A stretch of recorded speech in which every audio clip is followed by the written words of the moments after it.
أعوذ بالله من الشيطان الرجيم. بسم الله الرحمن الرحيم.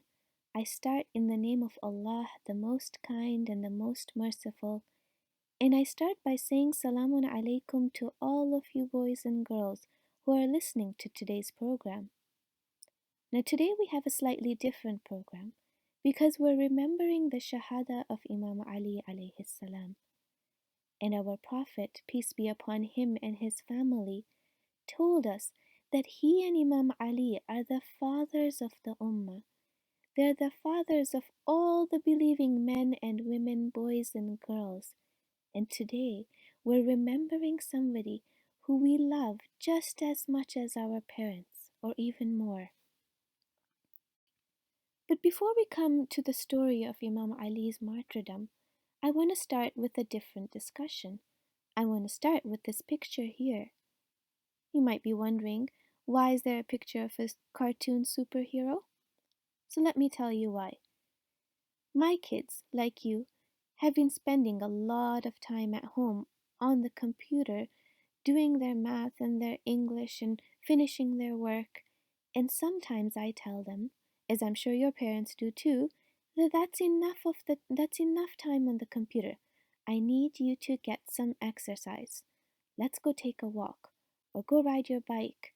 Or sometimes what we do is we watch this gym teacher who gives PE classes online.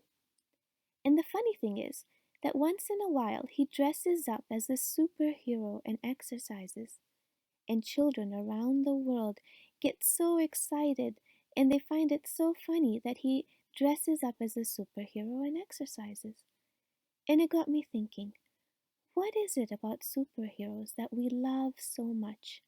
Why do we get so excited when we watch a cartoon about them or hear their stories?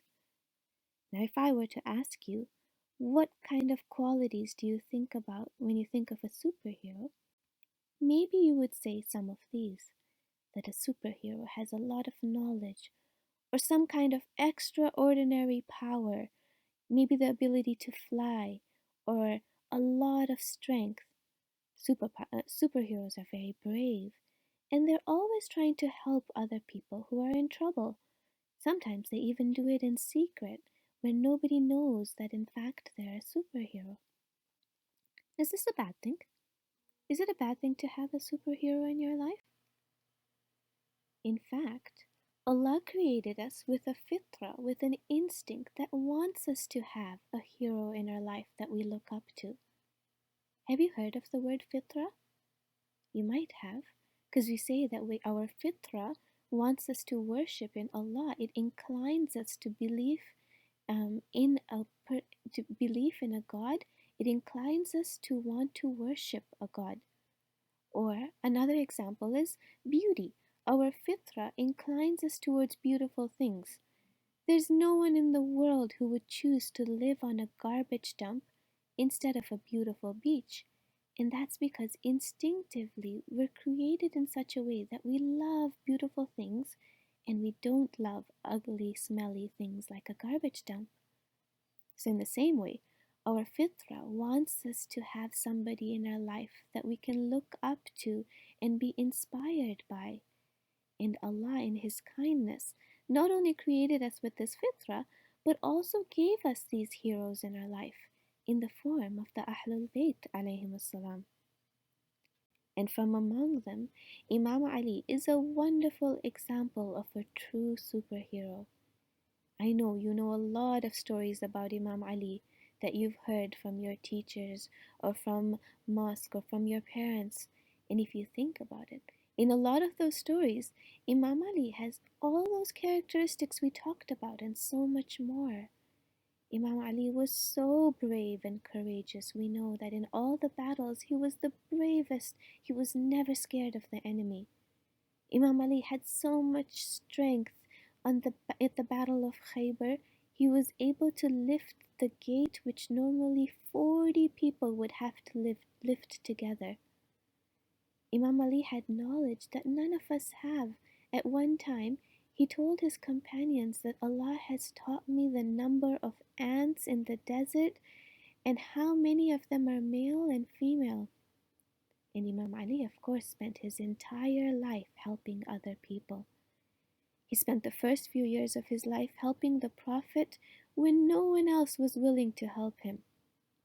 He used to help his family, his wife Sayyidah Fatima alayhi salam, and he spent his whole life helping the Muslims, doing whatever he could to help them, even going as far as to go out in the middle of the night with food on his back when everyone was sleeping, and secretly going to the houses of those who were poor or the houses of children whose fathers had passed away, and giving them food and cooking for them sometimes.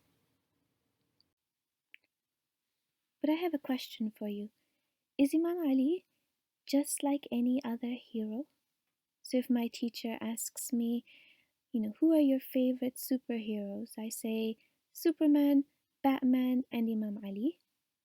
It's not wrong, but there are a few things that make Imam Ali very, very different from any of these cartoon heroes.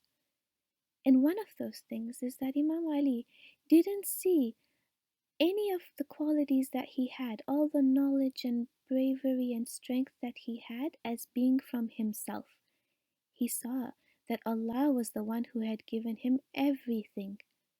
Do you remember that story of being able to lift the gate of Khaybar? How was he able to do that? Was it because he did 100 push ups every day?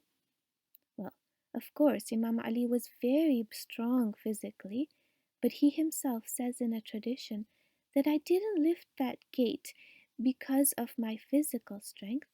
I lifted it because Allah gave me that strength. It was my faith in Allah and my faith in the Day of Judgment that allowed me to lift that gate. There's a verse in Surah Baqarah, Ayah 207, that our scholars tell us is actually revealed in praise of Imam Ali. And the verse says, Bismillahir Rahmanir Rahim.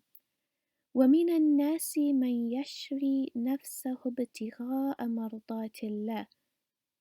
And among the people is he who sells his soul seeking the pleasure of Allah. Imagine your parents were to sell your house and you move into a new house. Can you sometimes go back to your old house when you miss it and sleep over? Of course you can't. It's because when you sell something, you give it up completely. And that's what Imam Ali had done. He had given up his soul completely to Allah so that he didn't see anything as being from himself. Everything he thought, everything he did was for the sake of Allah, was because he wanted to make Allah happy. And this brings me to another difference. When Allah gives us superheroes in the form of the Ahlul Bayt, it's not just so that we can listen to their stories and find them fun and enjoyable.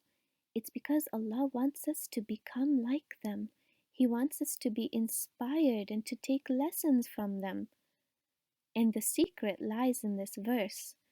When we also can start to become like Imam Ali if we sell our soul for the pleasure of Allah.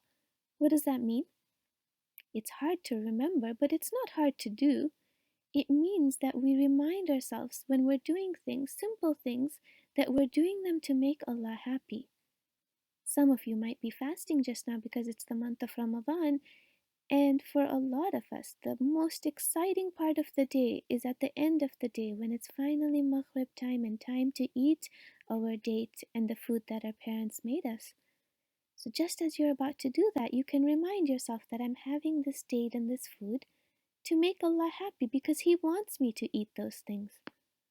Or at the end of the day, if your parents ask you to go to sleep, you can brush your teeth and get ready for bed and fall asleep with the intention, with the niyyah that again you're trying to make Allah happy because Allah wants you to sleep and get the strength that you need for a new day. And in this way, we can start to become a little bit like Imam Ali and start to become like our hero. Now finally, we come back to the martyrdom of Imam Ali that we're remembering today. Now I have a request of you. if until now you were a little bit distracted, it's okay. If you were talking to your siblings or if you were doodling or doing something else at the same time, that's fine. But just now, I want you to stop doing that. And I want you to completely concentrate on what we're talking about and take your hearts to Najaf. Think about how sad we become when somebody we love goes on a journey, goes traveling for a long time, how much we miss them. And now think about the children of Imam Ali, Imam Hassan and Imam Hussein and Sayyida Zainab, and think about how they must have been feeling tonight. They saw or they heard that on the 19th of Ramadan, Ibn Muljim came into the mosque and struck Imam Ali with a sword that had been dipped in poison. They saw how that poison had traveled through the body of Imam Ali for 2 days and made him so sick. And now Imam Ali had gathered all his children around him and he started to talk to them. And as he was talking, Imam Hassan and Imam Hussein started crying and they asked Imam Ali that, "Oh, our Baba, it sounds as if you are leaving this world and this is your last night."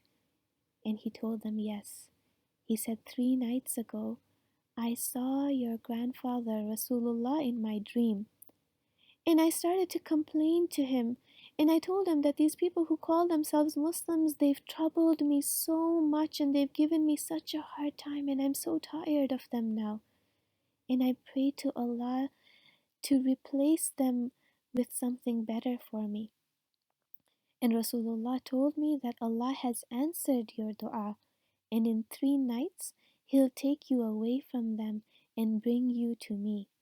And now it's been 3 nights, and so it's time for me to go to the Prophet." And then Imam Ali continued, and he gave advice to his children, and he told them what to do. And according to some traditions, he even told his sons that don't tell anyone where I'm buried. According to some traditions, he went as far as to tell Imam Hassan and Imam Hussein that make 4 graves for me so that my enemies don't know where I'm buried. And you know, that's what makes us so sad. That's what makes us cry. It wasn't that the sword hurt Imam Ali. Remember, Imam Ali was brave and courageous. He wasn't scared of pain. But what makes us so sad is that the Muslims around him, they never understood how much Imam Ali cared for them. They never recognized who he was. They never took him as his hero. You know, there were times in his life when he would say, ask me before it's too late, before you lose me."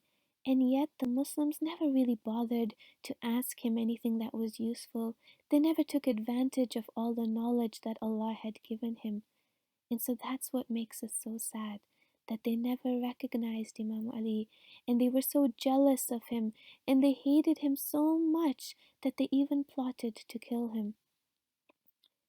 And so finally, Imam Hassan and Imam Hussein and the other children of Imam Ali, they took the body of Imam Ali to Najaf. And it was the angels who led the way and showed them where to bury Imam Ali. And as they were returning from Najaf to Kufa again, they found an old man crying. He was a homeless man, a very poor man who lived in the ruins of Kufa. And Imam Hassan and Imam Hussein, they asked him, "O old man, why are you crying?" And he said, "For 3 days I haven't eaten. For 3 days I'm waiting for somebody to come to me. Every night there was somebody who used to come and give me food." And Imam Hassan and Imam Hussein asked him, "Who is that person who used to come?" And so the old man described him and said, "I don't know what his name was. He never told me. But every night he would come and he would take my hand and he would give me food. And he would sit down on the earth with me and he would tell me that I am a poor person just like you."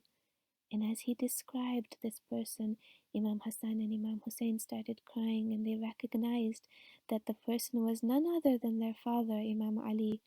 And so they sat down and they told the old man that this person was Imam Ali, our father, who just passed away. and together they cried.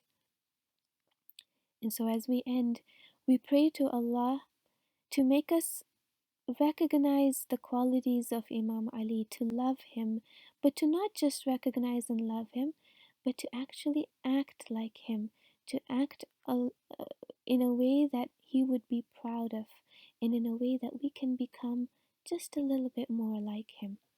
وصلى الله على محمد وآل محمد.